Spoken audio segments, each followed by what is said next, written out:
And we're backstage at Max's with this young man 10 years ago working with us. Now we're working for him. Mike Catone. Mike, welcome back to The Rock. How you doing? Thanks for having us back. And the new CD, what's it called? Holophoner. Holophoner. Yep, Holophoner. Where'd you guys get that? Of course. And how'd you guys come up with the name?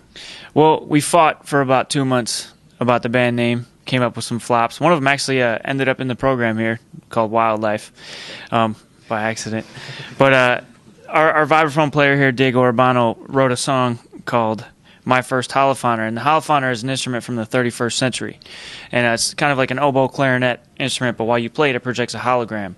So we liked the concept of, an instrument that actually presents an image. So we adopted that as our band name.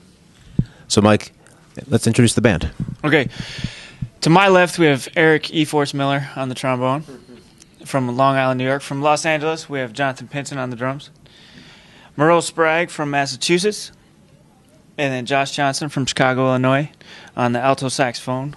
In the back, that's Dave Robert on the bass, also from Los Angeles. And lastly, Diego Urbano, all the way from Santiago, Chile. And masseuse. And masseuse and vibraphone player. So Mike... It's a mutual thing.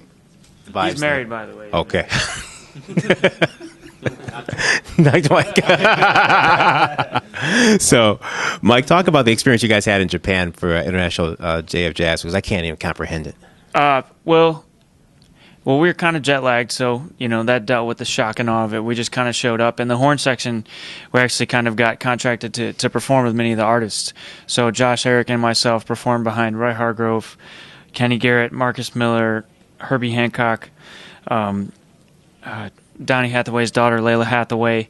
It was truly a life-changing experience, but in addition to that, we did a little bit of teaching and got to explore Osaka, which was definitely a life-changing event. And Mike, what's your takeaway from being at the Hmong Institute? Well, I think the biggest thing for all of us has been working closely with Herbie Hancock and Wayne Shorter, and the worldview of the music and how important music is, and reaching out to the rest of the world. I mean, we visited a number of areas of conflict, Israel, Istanbul, Turkey, and we seemed to follow a lot of problems around. We were in Washington, D.C. when they had the shooting on the naval base, and so our parents are all a little freaked out about where we've been going, but music really does break down boundaries, and obviously, that's probably the best thing we learned from the Institute, and how to work together as a group. We've been through a lot, and we've definitely grown from the past 2 years. And you get to see the growth in person, 6:15 and 10 o'clock tonight. Thanks so much, Mike. Thank you for having us.